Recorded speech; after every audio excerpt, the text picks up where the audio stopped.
சட்டப்படி அமைக்கப்பெற்ற இந்திய அரசியல் அமைப்பின்பால் உண்மையான நம்பிக்கையும் மாறா பற்றும் கொண்டிருப்பேன் என்றும்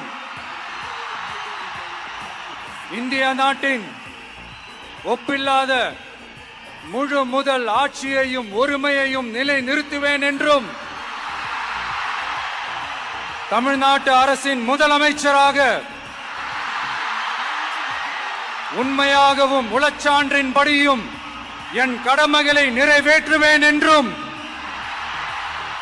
அரசியல் அமைப்பிற்கும் சட்டத்திற்கும் இணங்க அச்சமும் ஒருதலை சார்பும் இன்றி விருப்பு வெறுப்பை விலக்கி பலதரப்பட்ட மக்கள் அனைவருக்கும் நேர்மையானதை செய்வேன் என்றும் ஆண்டவன் மீது ஆணையிட்டு உறுதிமொழிகிறேன்.